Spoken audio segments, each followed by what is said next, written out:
Hi there.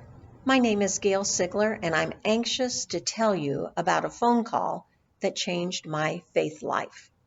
16 years ago, I received a phone call from a young woman who attended the same church that I did. And she said something like, I want to invite you to a ladies' night out with a few other ladies and myself. We're going to a great Panera-style coffee shop in Mahomet, where you can have supper, dessert, or just have coffee. The Holy Spirit must have taken over because I immediately said, Yes, I'll go. The next Friday evening, we met at her house and 5 of us loaded into the car and headed to Mahomet. Thankfully, the only place a group of 5 could sit was in the party room. And that was such a good thing because we laughed so much and we talked so loudly that we would have been such an annoyance to all the other patrons. Before we left the coffee shop, my friend, Dawn, who organized the outing, said, I want to read something to you, and proceeded to read a very meaningful devotion. Discussion and questions followed at the restaurant as well as on the ride home. That was the beginning of a very close-knit small group, and we were such a hodgepodge of women. We varied in age by 21 years, and our children were from 2 years old to 30 years old.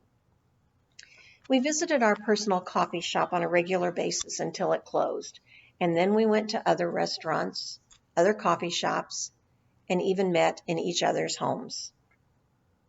Every time we met, there was a Bible lesson, lots of discussion and sharing, and always a great deal of laughter and many, many, many prayers. Why do I share this with you? Pastor Dave and Henry are always encouraging us to join a small group or to start a small group, just like my friend Dawn did. I'm going to give you an assignment. Sorry, that's the old teacher in me coming out. Go to Google and search for scriptures that talk about Christians gathering together. I did, and it gave me over 100 scriptures. Small groups come in many sizes, shapes, and interests, but all should be based on faith and based on wanting to strengthen each other's faith journeys.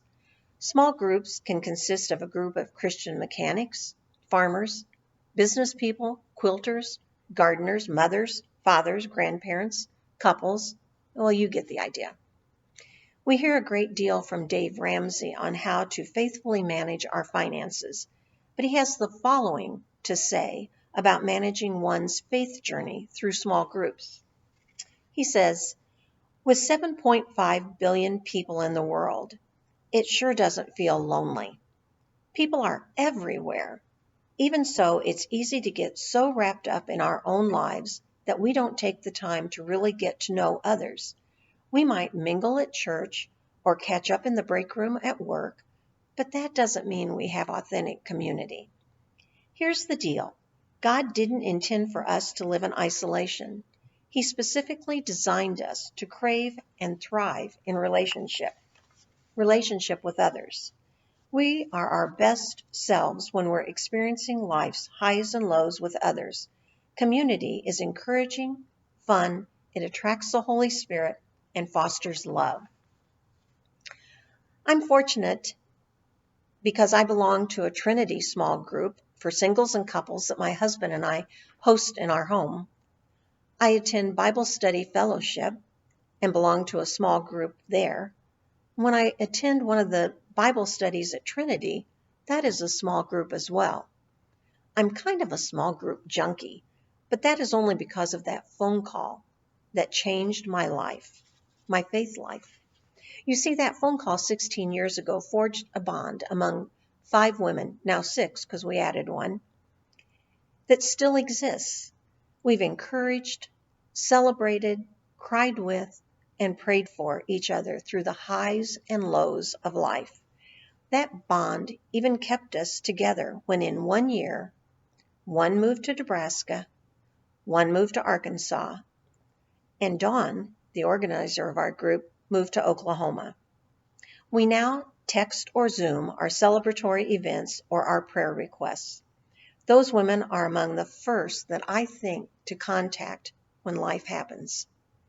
Galatians 6:2 tells us to bear each other's burdens alongside them. Hebrews 10:24 through 25 instructs us to encourage each other. Romans 12:4 through 5 reminds us that we are better together than we are alone. Dawn, who changed my faith life with a phone call, is one of my mentors, even though she's almost 14 years younger than I am. I learn from these other ladies all the time because they are so real in sharing the good, the bad, and the ugly.